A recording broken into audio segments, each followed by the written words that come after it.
여러분, 세계적인 명작 돈키호테의 한 장면을 떠올려 보시죠. 머릿속에 기사도의 고결한 꿈을 품고 풍차를 향해 무모하게 돌진하는 돈키호테가 있습니다. 그리고 그 바로 옆에는 뚱뚱한 나귀를 타고 당장 오늘 저녁에 먹을 빵과 마실 물을 꼼꼼하게 챙기는 농부 산초판자가 졸졸 따르고 있지요. 사실 우리도 비슷합니다. 연초에는 인생 계획을 거창하게 세우는데 정작 월말이 되면 통장 잔고부터 확인합니다. 꿈은 돈키호테인데 현실은 산초판자일 때가 많지요. 만약 산초가 챙긴 빵과 나귀가 없었다면 돈키호테의 그 고결하고 찬란한 모험은 단 하루나 유지될 수 있었을까요? 아마 길바닥에서 굶어 죽고 말았을 겁니다. 오늘날 우리 직장인들의 모습도 이와 참 닮아 있습니다. 회사에 가보면 그럴싸한 파워포인트 화면을 띄워놓고 수십억짜리 미래 사업 계획을 그리는 기획실 사람들이 있습니다. 이분들이 보기엔 매일 밤 지옥철을 타고 현장에 나가 고객들과 부딪히며 투박하게 물건을 파는 영업팀이나 매장 직원들의 일이 조금 작아 보일 수도 있습니다. 반대로 현장에서 발에 땀이 나도록 뛰어다니는 사람들은 기획실을 향해 책상머리에 앉아서 현실도 모르고 뜬구름만 잡는다 라고 생각하기도 하지요. 여러분도 이런 경험 있으시죠? 내 일은 세상에서 제일 힘들어 보이고 남의 일은 생각보다 쉬워 보입니다. 하늘에 떠있는 머리가 중요하냐, 땅을 딛고 있는 발이 중요하냐를 두고 끝없이 다투는 것이지요. 오늘 우리가 함께 읽을 고대의 이야기는 바로 이 오래된 싸움에 대해 다룹니다. 유대 전통에서 흔히 하늘과 땅의 동등함이라고 불리는 이 짧은 가르침은 우리가 흔히 믿고 있는 서열과 대접의 차이가 얼마나 어리석은 착각인지를 아주 차갑고 날카롭게 파헤쳐줍니다. 우리가 살아가는 세상은 늘 누군가를 위에 두고 누군가를 아래에 두는 서열 세우기에 바쁩니다. 학교 성적부터 시작해서 아파트 평수, 직장에서의 직급에 이르기까지 전부 한 줄로 세워놓고 대접을 달리하지요. 심지어 운동을 해도 누구는 몇 킬로를 뺐는지 비교하고 휴가를 가도 누가 더 좋은 곳에 갔는지 비교합니다. 사람은 참 성실하게 비교하는 존재인 것 같습니다. 하지만 수천 년을 버텨온 현자들의 통찰은 전혀 다릅니다. 오늘 우리는 그 오랜 지혜의 지도를 따라 5개의 고개를 함께 넘어가 보려고 합니다. 먼저 첫 번째 고개에서는 단어의 순서를 쉼없이 뒤바꾸며 고정된 서열을 거부했던 탈무드의 독특한 문장들을 직접 소리내어 읽어볼 것입니다. 두 번째 고개에서는 이 가르침이 동양의 주역이나 노자 사상과 어떻게 한 목소리를 내는지, 그리고 현대 경영학과 행동과학이 제시하는 차가운 통계 수치들이 이 지혜를 어떻게 입증하는지 팩트체크를 해보겠습니다. 쉽게 말해 옛 현자들의 직감이 실제 데이터와도 맞아떨어지는지 확인해보자는 것입니다. 세 번째 고개에서는 세상을 분석하는 돋보기를 들고 언어와 권력, 그리고 사람끼리 주고받는 흐름 속에 숨어있는 진짜 생존 법칙을 뜯어볼 것입니다. 네 번째 고개에서는 아담 스미스의 따뜻한 도덕적 눈과 돈키호테의 여정을 거쳐 마지막 5번째 고개에 이르러 마침내 내일 아침 출근길에 내 행동을 어떻게 바꿀 것인가에 대한 구체적인 보따리를 하나씩 풀어드리겠습니다. 자, 준비되셨나요? 이제 첫걸음을 떼어보겠습니다. 여러분, 오늘은 탈무드 아가다 창세기 1장 15절에 담긴 하늘과 땅의 가치에 대한 이야기입니다. 우선 이 오래된 기록의 원문부터 제 목소리를 따라 함께 눈으로 읽어보시죠. 랍비 엘르아살이 성경의 한 대목을 유심히 관찰하며 사람들에게 이렇게 질문을 던졌습니다. 성경은 왜 때로는 땅을 하늘보다 먼저 두고 또 어떤 때에는 하늘을 땅보다 먼저 두는가?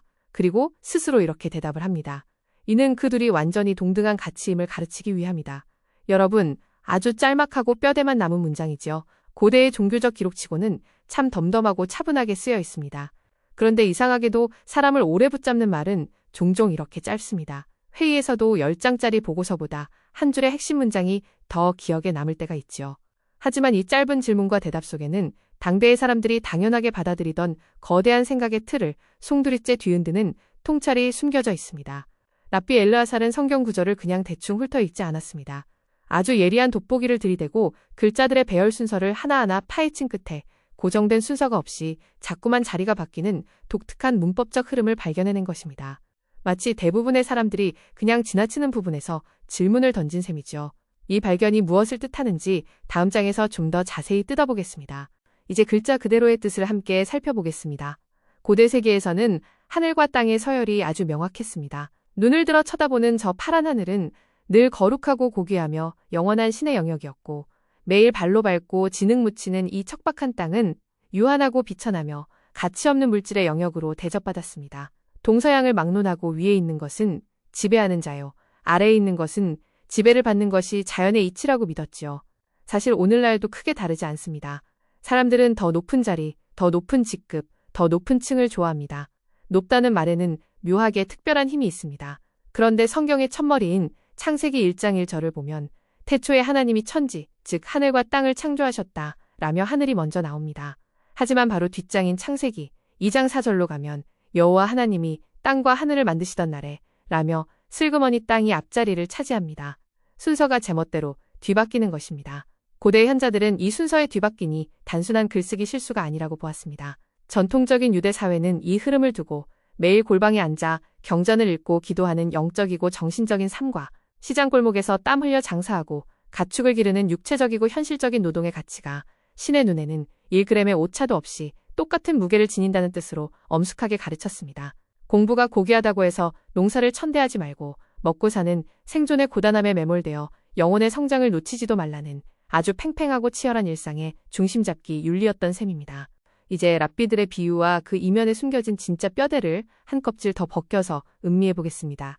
우리가 살아가는 치열한 시장으로 이 비유를 가져와 보지요.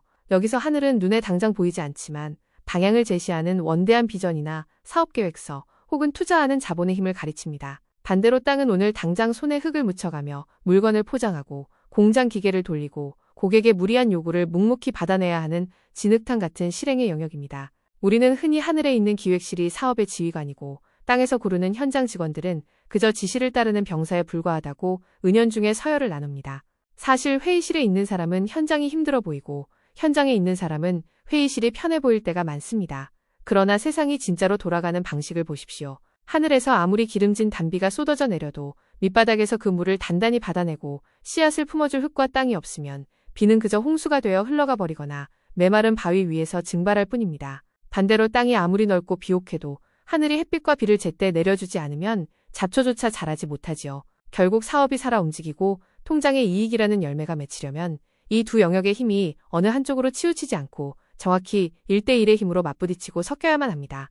위아래의 서열이란 인간이 만든 착각일 뿐 생존이라는 전쟁터 안에서는 비전과 현장 모두가 동등한 지분을 가진 동업자라는 소리입니다. 전통적으로 이 가르침은 우리 삶의 아주 실존적이고 아픈 구석을 찌르는 뾰족한 칼날로 사용되어 왔습니다. 그런데 여기에 오늘날 우리가 겪는 수많은 실패의 원인과 해답이 아주 선명하게 담겨 있습니다. 우리가 흔히 빠지는 가장 큰 착각이 무엇입니까? 내 머릿속에 기가 막힌 아이디어가 있으니 나는 똑똑하고 가치 있는 사람이고 밖에서 몸으로 뛰는 저 사람들은 나보다 격이 낮다 라고 생각하는 지적 오만함입니다. 반대로 저 사람들은 말만 하고 진짜 일은 우리가 다 한다라며 머리 쓰는 일을 무작정 깎아내리는 태도도 존재하지요. 하지만 이 둘은 결코 적이 아닙니다. 매주 두꺼운 기획서만 써대고 시장 바닥에 나가서 손님 단 한 명의 목소리도 듣지 않는 사업은 반드시 어려움을 겪습니다. 반대로 일단 열심히 움직이면 되겠지 하면서 아무런 공부나 대책 없이 매일 몸만 바쁜 사람 역시 원하는 결과를 얻기 어렵습니다. 여러분도 계획만 세우다가 시작을 못한 적이 있고 정신없이 바빴는데 왜 바쁜지 모르겠던 날도 있었을 겁니다.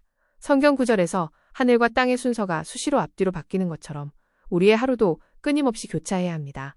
오전에는 책상에 앉아 차분히 장기적인 지도를 그리고 오후에는 시장 한복판에 뛰어들어 손님들과 부딪히며 내 계획이 맞는지 직접 확인해야 합니다.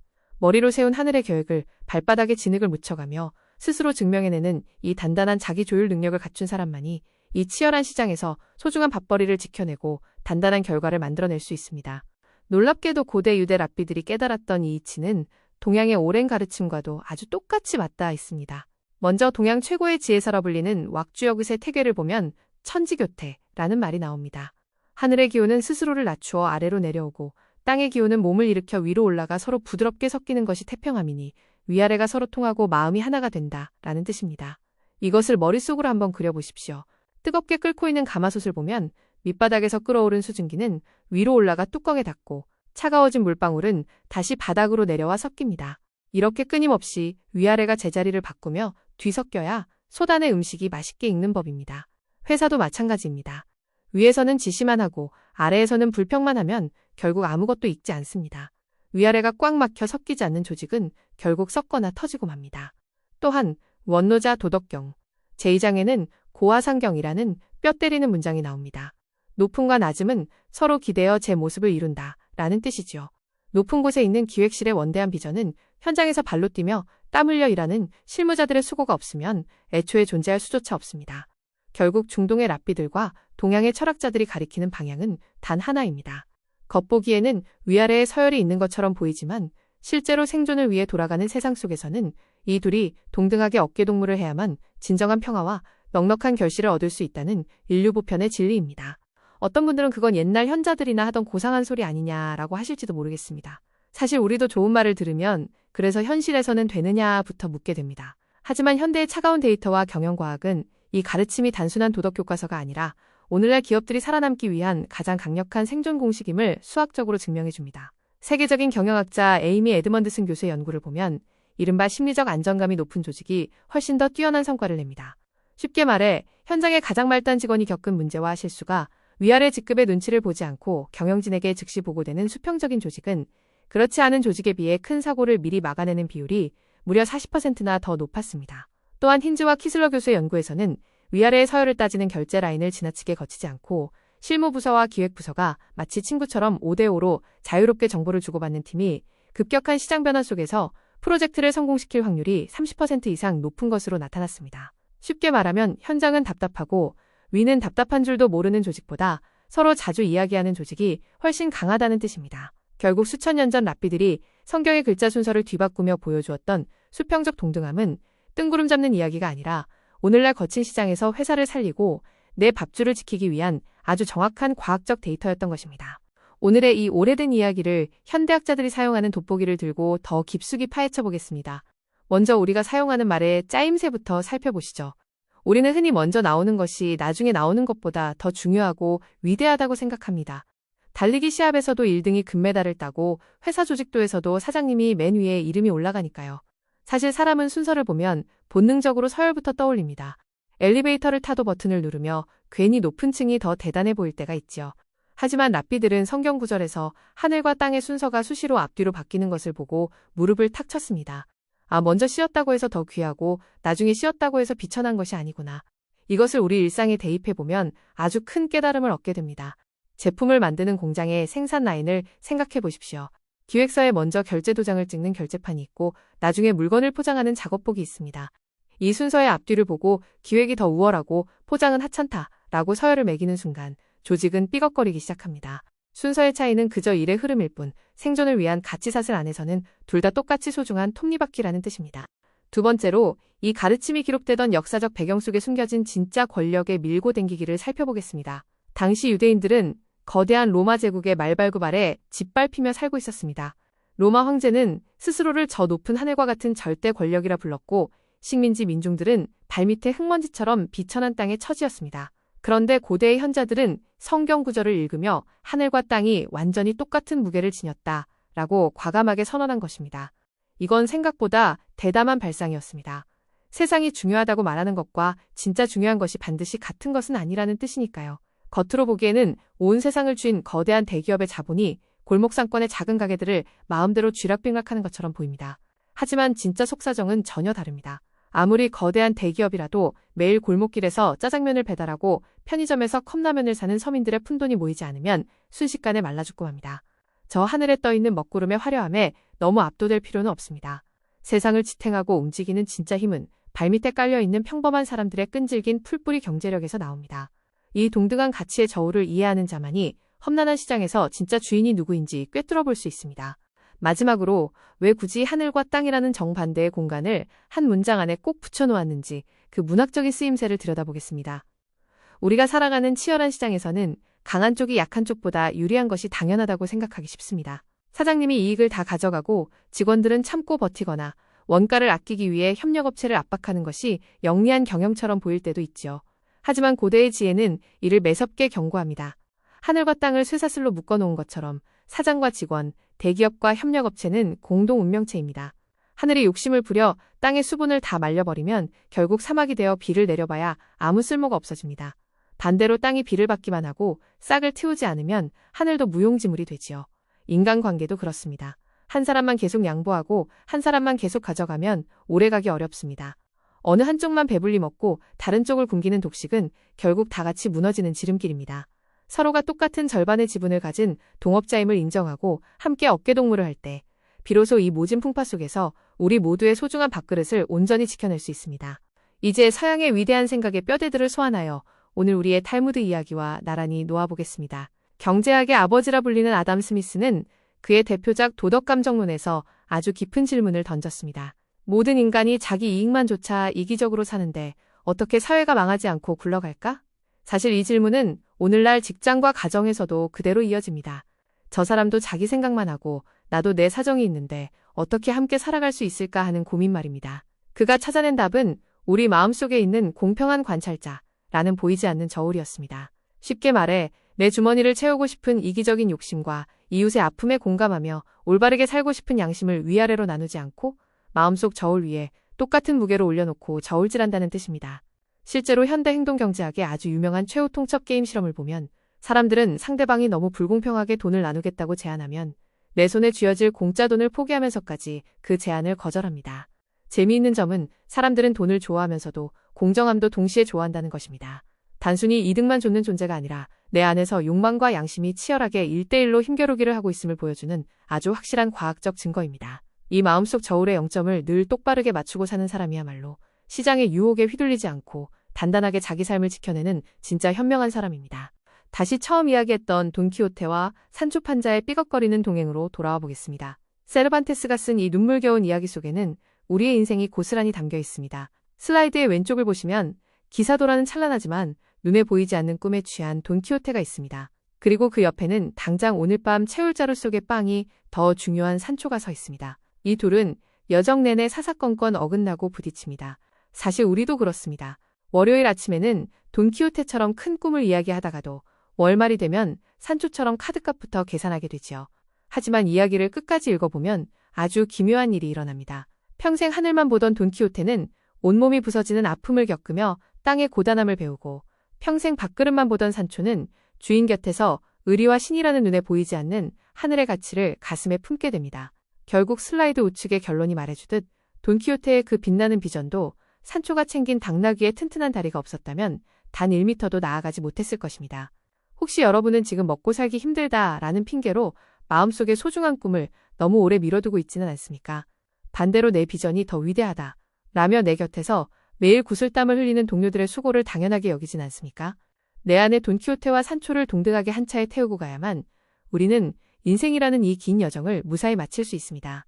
이제 지금까지 함께 걸어온 지혜의 여정을 차분하게 정리해 보겠습니다. 첫째, 고대의 랍비들이 성경의 글자 순서를 쉼없이 앞뒤로 바꾼 것에는 아주 엄숙한 뜻이 담겨 있습니다. 이는 저 높은 곳의 계획과 이 바닥의 실천 사이에 어떠한 위아래도 두지 말라는 냉철한 사실의 선언입니다. 둘째, 내 머릿속에 그럴싸한 아이디어가 현장의 땀방울보다 대단하다는 오만을 당장 내려놓아야 합니다. 오늘 밤 당장 치러야 할 소박한 생활비와 내일의 원대한 꿈을 똑같은 무게로 저울질하는 사람만이 끝내 거친 시장에서 살아남아 자기 삶의 주인이 됩니다. 여기서 우리는 두 가지를 깊이 새겨야 합니다. 하나는 눈앞의 팩트를 왜곡 없이 똑바로 바라보는 힘인 지식입니다. 이 지식은 우리의 생존을 지키는 가장 단단한 무기가 되지만 자칫 책상머리 기획서의 두께에만 집착하는 오만함에 중독되기 쉽습니다. 그래서 현장의 거친 흙을 만지며 실제 데이터를 직접 확인하는 과정이 필요합니다. 다른 하나는 보이지 않는 먼 미래의 방향을 읽어내는 눈인 지혜입니다. 이 지혜는 우리 삶의 나침반 역할을 하며 내 고집을 꺾고 끝없이 배우는 과정에서 생겨납니다. 사실 지식만 많고 실행이 없으면 머리만 무거워지고 열정만 있고 방향이 없으면 몸만 바빠집니다. 지혜가 뜬구름 잡는 소리로 변질되지 않으려면 매일 아침에 구체적인 행동으로 증명하여 양쪽의 균형을 맞추어야 합니다. 그렇다면 이제 내일 아침 출근길에 우리는 당장 내 일상을 어떻게 바꿔야 할까요? 구체적인 5가지 보따리를 풀어드리겠습니다. 첫째, 내면의 저울을 매일 아침 새로 고치십시오. 하늘과 땅의 순서가 수시로 바뀌듯 내 안의 높은 이상과 눈앞의 차가운 현실을 나란히 두고 저울질해야 합니다. 내 생각에만 갇히는 실수를 막기 위해 스스로를 아는 자가 참으로 밝은 사람이다 라는 노자의 말씀처럼 내 마음의 눈을 늘 똑바로 세워야 합니다. 둘째, 내 시간과 정성을 반반씩 골고루 나누십시오.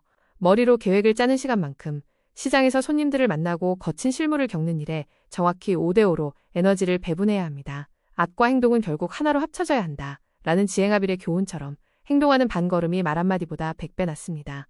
셋째, 직장에서 위아래의 서열을 지우고 귀를 열어야 합니다. 수평적인 소통이 잘 되는 팀이 더 큰 문제를 선제적으로 막아낸다는 통계처럼 조직의 윗사람이라 할지라도 실무자의 목소리를 동등한 파트너로 대우해야 합니다.